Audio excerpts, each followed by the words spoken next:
Thanks, Andy, for joining us today. So today we are talking about the design thinking experience. And this is something that makes everybody uncomfortable. It makes me uncomfortable. When you put a piece of paper in front of me and ask me to draw, I hate you.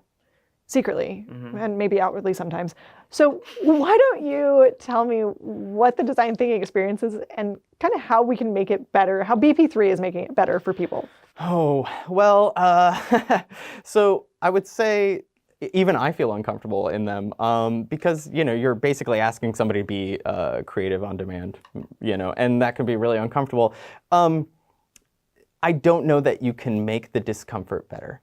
What I believe, and it is my strategy whenever I do these design thinking activities, design sprints, workshops, whatever, is to actually integrate the discomfort, right? Make it part of the experience to kind of almost just be like, yes, this is incredibly uncomfortable and we are all in it together. We are all uncomfortable together.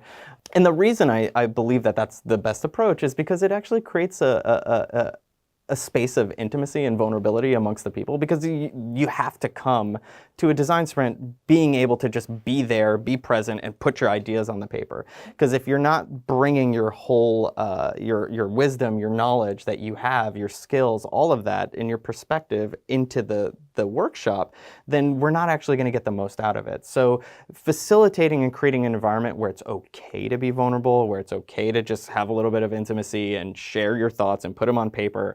Sometimes that means, we do a lot of drawing, like you said, right?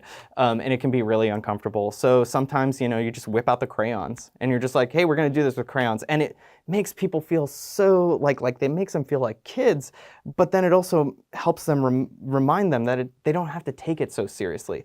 It is a serious thing to solve a big problem that potentially has billions of dollars of ramification, for instance, with one customer, right? But when we come to that process and just embrace the discomfort and just make fun of it and just go with it, we're able to kind of relax a little bit so we can get to our best ideas. I've watched you give major enterprise CEOs crayons before and thought, this is going to go poorly. Oh my God, please stop. Oh my God, please stop. And what ended up happening was they were all very comfortable, and it was almost like they were comfortable with each other because they were comfortable with you. Right. So, well, thanks, Andy, for joining us and talking about being uncomfortable today. You can check out more design thinking, design workshop, and design sprint videos here on this channel. If you subscribe or not, that's fine. I thought you might like that. Cut. No.